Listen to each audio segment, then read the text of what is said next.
Hi, this is Kelly, and we're back with our third assignment. And this one's going to be focused on unwrapping the standards. Now, there's not a lot to this assignment.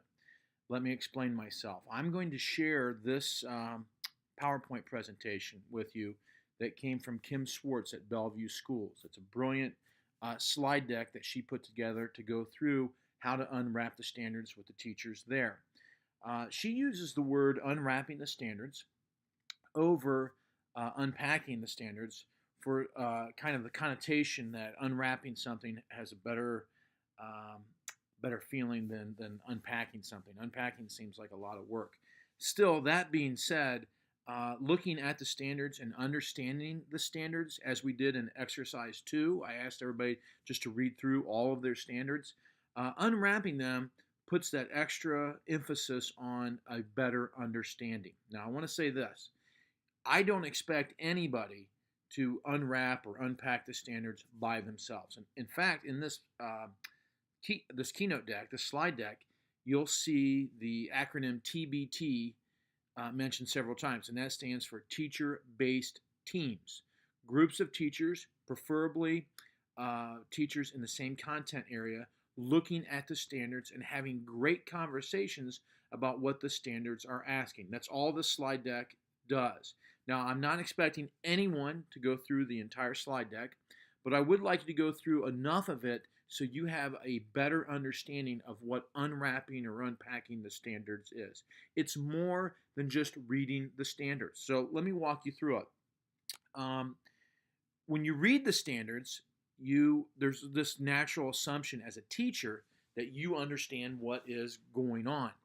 When you unwrap the standards or unpack the standards, you do it in two ways. You look at what all the standards asking you to do, because many times there's multiple steps, and also you're looking at it from a student's perspective and trying to um, rewrite the standard so the student can understand it in a learning objective. So I'm going to zip through a few of the slides, but your homework is going to be this: you're going to go through the slide deck quickly and get an understanding of what unwrapping or unpacking the standards is all about.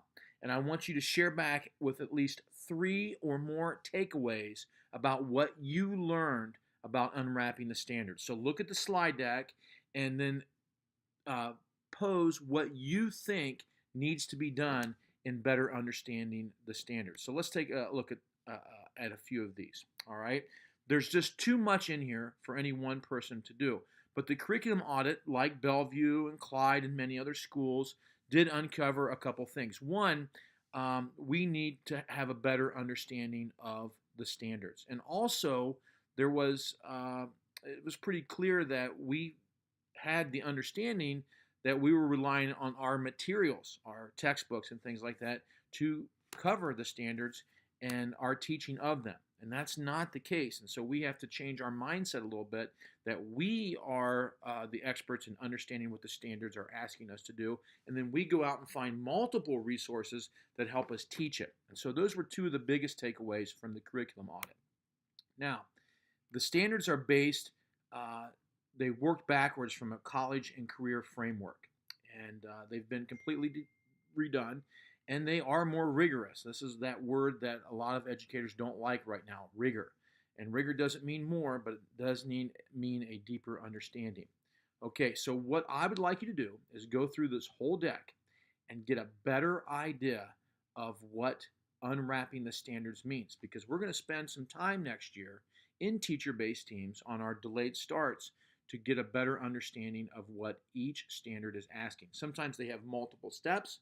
Sometimes the content is pretty deep, even at the lower grades.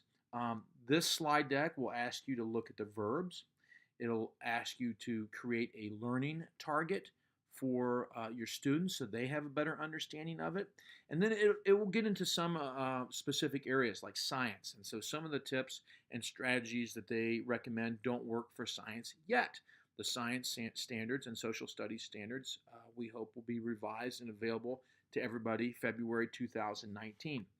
If you were able to work with a partner on this particular project, you probably would have some discussions about what the standards was actually asking. There would be some discussion and you might have a little difference of opinions. But that discussion is exactly what we want, because that's how we're going to get our better understanding of the standards. And so that's what we're going to have next year.